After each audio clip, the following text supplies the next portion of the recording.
మచిలీపట్నంలో ఇటీవల బయటపడ్డ వెరైటీ బిజినెస్ ఒళ్ళు గగురు పొడిచేలా చేస్తుంది. పోయి ప్రభుత్వ ఆసుపత్రిలో శవాల్ని కూడా అమ్మేసుకుంటున్నారు కొందరు దుర్మార్గులు. వారికి ఆసుపత్రి సిబ్బంది కూడా సహకరిస్తున్నారు. ఇంతకీ పట్నంలో పీనుగుల మాఫియా ఏంటో చూద్దాం. ప్రభుత్వ ఆసుపత్రి అంటే అనాథ శవాలు మార్చురీలో చాలా ఉంటాయి. వాటికి దిక్కు దివాణం ఉండదు. కొన్నాళ్లు చూసి ఎవరూ రాకపోతే లీగల్ ఫార్మాలిటీస్ పూర్తి చేసి సిబ్బందే వాటిని దహనం చేస్తారు. అయితే మచిలీపట్నంలో అలాంటి అనాథ శవాల మీద చిల్లర ఏరుకునే ముఠా బయలుదేరింది. ఇప్పటి వరకు 200కు పైగా డెడ్ బాడీలను అమ్ముకుందన్నది లోకల్గా నడుస్తున్న టాక్. ఇదంతా ఆసుపత్రి అధికారులకు తెలిసి జరుగుతుందా లేదా అనే దానిపై రకరకాల కథనాలు వినిపిస్తున్నాయి.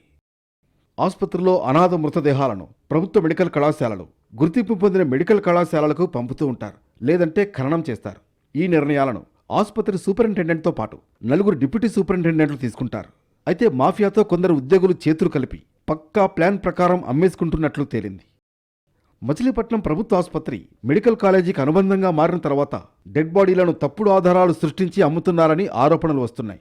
దీనిపై సీక్రెట్గా ఎంక్వైరీ సాగుతోంది. అధికారులు మాత్రం ఇవన్నీ రూమర్స్ అంటున్నారు. శవాలు మాఫియా అనేది మన హాస్పిటల్లో జరగట్లేదు. ఈ విషయాన్ని అంతకుముందు చెప్తున్నాము, ఇప్పుడు చెప్తున్నాము. మన దగ్గర ఉండే శవాలకి పోలీస్ క్లియరెన్స్ వచ్చాక వాటిని మెడికల్ కాలేజ్కి ఇవ్వడం జరుగుతుందండి. మెడికల్ కాలేజ్లో స్టూడెంట్స్ వాటి మీద డిసెక్షన్ చేస్తారు, ప్రతి అణువణువు నేర్చుకుంటారు. శరీర నిర్మాణం నేర్చుకుంటే కానీ వాళ్ళు పెద్ద డాక్టర్లు ఎవరు. సో వాటి కోసం ఉపయోగిస్తాము.